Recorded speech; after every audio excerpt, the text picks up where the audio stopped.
Ya Allah, ampuni dosa ibu saya. Beri kesempatan saya membahagiakannya, ya. Beri kesempatan. Tangan kanan saya genggam ibu saya, tapi yang kiri itu udah nggak ada yang dipegang, Pak. Jadi saya mohon kepada antum, kalau masih ada orang tua, antum jangan sia-siakan. Karena kalau sudah nggak ada, sulit antum menemukannya. Sulit. Ya, itu anugerah.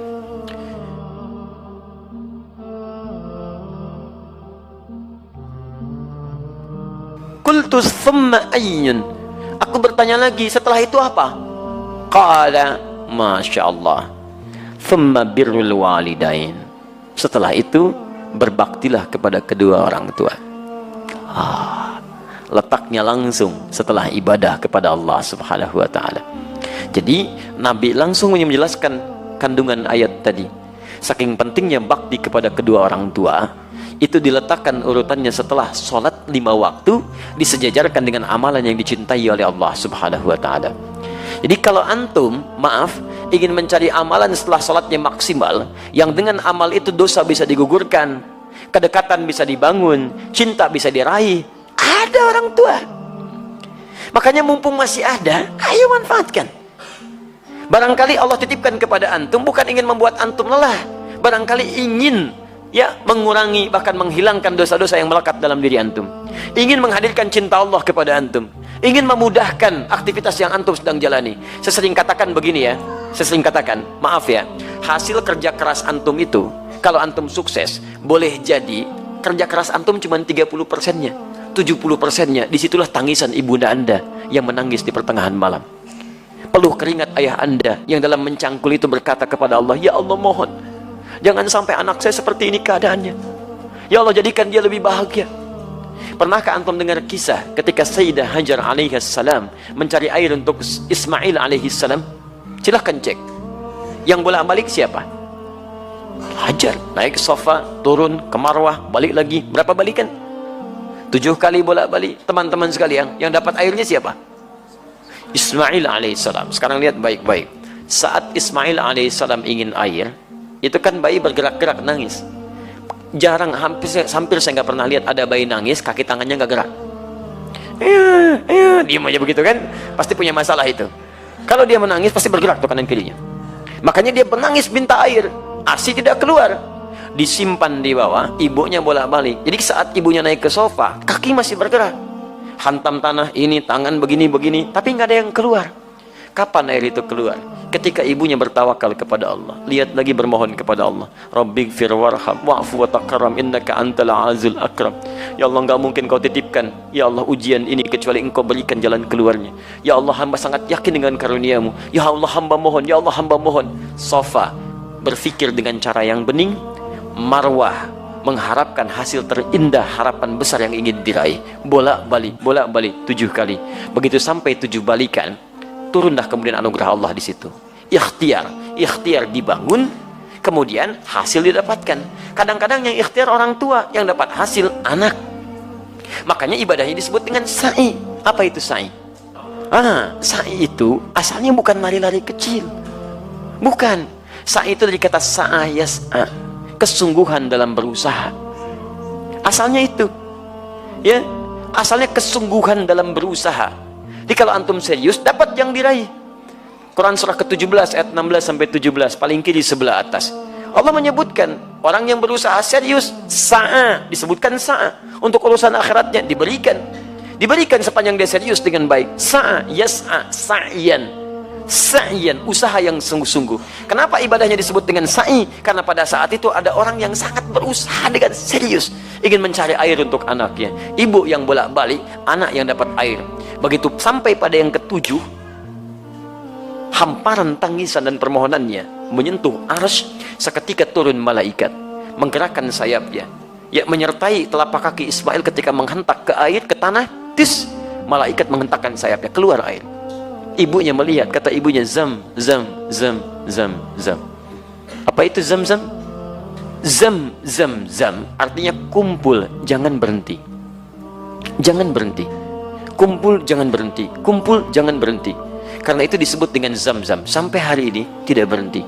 Bagaimana ketulusan seorang ibu dalam mendekat kepada Allah, menghasilkan anugerah pada anak yang tidak berhenti keberkahannya. Karena itu saat antum merasa sudah sukses, usia antum sudah matang 40 tahun ke atas, maka turunlah Quran surah ke-46 ayat ke-15, paling kiri sebelah atas. Jangan antum kira kesuksesan itu antum yang raih. Lihat kalimatnya, wassaynal insana biwalidayhi ihsana hamalathu ummuhu karha. Lihat, kami wajibkan, wasiatkan, tegaskan kepada setiap anak bakti kepada kedua orang tuanya, seakan-akan dia merasa diawasi oleh Allah Subhanahu wa taala. Ibu kamu sudah mengandung kamu dalam keadaan lemah luar biasa, kemudian memberikan ASINya lemah luar biasa, perjuangannya berat.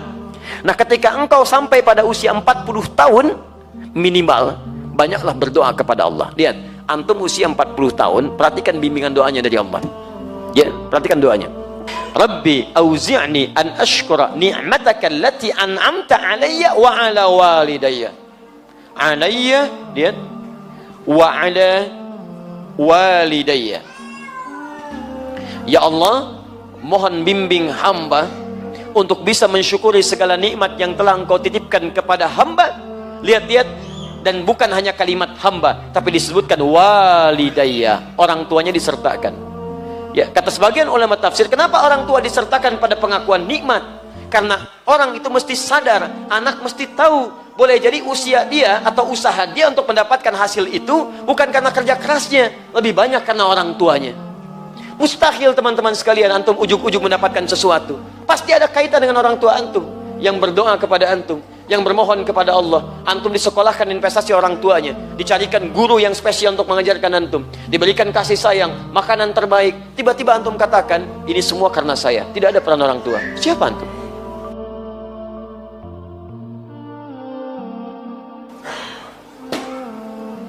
Maka jika semua diberikan, maaf, kandungan tidak pernah dilepaskan. Belum pernah saya dengar seorang ibu mengandung, tiba-tiba, mama mau mandi dulu sebentar ya. Enggak bisa. Kemana aja dibawa. 9 bulan 10 hari berjuang dengan lelahnya. Quran surah 7 ayat 189. ASI sempurna sampai 2 tahun gratis, paling bagus. Quran surah kedua ayat 233. Mencarikan guru untuk belajar sampai paham, ya, sampai antum paham bisa berbagi. Quran surah ke-9 ayat 122. Menjadi dekat dengan Allah dalam belajar. Quran surah 58 ayat ke-11. Cari guru ngaji, ayo talaki, datang ke masjid, carikan tempat, cari guru terbaik, sampai doa, dilindungkan dari setan. Contoh Quran surah ketiga 35 sampai 37. Semua ada perhatian. Tiba-tiba setelah dewasa, Masya Allah, minta sedikit saja, antum katakan, kenapa? Dan hebatnya, orang tua nggak pernah minta. Nggak pernah minta, jarang umumnya minta. Ya, tapi kalau sudah ada sinyal, antum mesti paham. Itu yang kadang-kadang susah. Ya, jadi teman-teman sekalian, indah. Makanya lihat ya, itu ditempatkan setelah sholat tepat pada waktunya, bakti kepada kedua orang tua. Jadi berbahagialah antum kalau masih ada orang tua lengkap. Demi Allah saya katakan. Ya, saya ingin katakan pada antum, tolong jangan tunggu penyesalan di akhir. Karena kalau sudah tidak ada, nggak ada kesempatan untuk bisa mewujudkannya. Saya berusaha untuk menghadirkan bakti kepada keduanya, tapi satu sudah tidak bisa didapati. Ya, saya 5 bersaudara. Saya anak keempat. Ayah saya mengajar satu musalla, sekarang menjadi masjid. Setiap yang dibawa itu saya dalam taklim beliau. Saya masih ingat betul, kalau beliau mengajar, itu saya tidur. Ya, sekarang tertukar.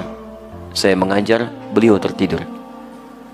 Tapi yang paling menarik, dalam keadaan selesai mengajar pun, kalau pulang, saya nggak dibangunkan, Pak. Digendong oleh beliau sampai ke kamar tidur, dan disitulah kemudian dipastikan tidurnya nyaman. Kalau bangun kadang digoda. Dari mana taunya? Karena saya pernah pura-pura tidur untuk tahu apa yang ayah saya lakukan dalam keadaan saya demikian. Ternyata dijaga betul sampai ke rumah. Sampai tiba masanya, kemudian saya mau masuk pesantren. Apa yang terjadi? Ayah saya diberikan ujian sakit oleh Allah Subhanahu wa taala. Dengan sakit itu kemudian kami menjenguk ke rumah sakit. Ayah saya hanya memeluk, mengatakan, maafkan, saya tidak bisa mengantar. Maafkan, ayah tidak bisa mengantar. Saya peluk beliau. Saya berangkat ke pesantren, dan ternyata itulah akhir pertemuan kami. Saya pulang, kemudian sampai rumah sudah tidak punya kesempatan menatapnya. Ya, sudah dikuburkan, saya peluk ibunda saya temani beliau tidur, hanya melihat dalam mimpi mengenakan kemeja biru muda, dan hanya kemudian memberikan isyarat senyuman. Itu akhir yang saya lihat dalam mimpi. Kini saat kita punya sesuatu untuk berbagi, minimal memberikan kebahagiaan, orangnya sudah nggak ada. Saya betapa bahagia waktu membawa ibunda saya haji. Saya genggam tangannya dengan tangan kanan saya. Dalam sa'i saya berdoa kepada Allah, ya Allah, mohon ganti kasih sayang ibu saya. Ini ibu saya bawa, ya Allah. Saya mohon, ya Allah, ampuni dosa saya, ya Allah. Ampuni dosa ibu saya. Beri kesempatan saya membahagiakannya, ya Allah. Beri kesempatan. Tangan kanan saya genggam ibu saya, tapi yang kiri itu udah nggak ada yang dipegang, Pak. Jadi saya mohon kepada antum, kalau masih ada orang tua, antum jangan sia-siakan. Karena kalau sudah nggak ada, sulit antum menemukannya. Sulit. Ya, itu anugerah. Ya, teman-teman sekalian, saya kira itu bagian kedua. Ya, dan yang terakhir, qultu thumma ayyun, saya bertanya lagi, apalagi setelah yang kedua itu? Kata Nabi, thummal jihadu fi sabilillah, baru jihad fi sabilillah. Perhatikan, jihad fi sabilillah letaknya nomor 3. Nomor 3 setelah bakti pada orang tua. Jadi bahkan nanti dalam kaidah nggak boleh antum mau jihad, orang tua tidak sepakat, antum maksa jihad, antum dosa. Nanti kita lihat bab selanjutnya. Ada seorang ingin berjihad, orang tuanya ternyata belum mengizinkan dia berangkat, dan sedih. Apa kata Nabi? Masya Allah, kata Nabi, pulang kamu ke rumah, buat dia tertawa seperti engkau membuatnya menangis. Buat dia tertawa seperti engkau membuatnya menangis. Saking tingginya nilai bakti pada orang tua, pahala antum diberikan di situ. Kadang antum nyanyi pahala keluar rumah, di dalam rumah ada sosok yang sangat dalam yang menghadirkan pahala kebaikan kita. Mungkin jalan surga antum bukan di luar, orang tua yang dititipkan kepada antum. Yang lain usia 60 tahun, yang lain 50 tahun. Kok orang tua antum 80 tahun hadir di samping antum? Kadang-kadang rasanya makin repot. Ternyata di situ surganya ternyata. Dan itu jihad terpenting dibandingkan dengan keluar, dan urutannya nomor 3. Urutan nomor 3. Karena itu hadis ini dan ayat yang kita bahas ingin memberikan pesan yang dalam kepada kita semua, agar dalam setiap kesempatan mari kita tunjukkan bahwa tidak salah Allah amanahkan pada kita orang tua, yang dengan itu titian surga kita bisa diraih.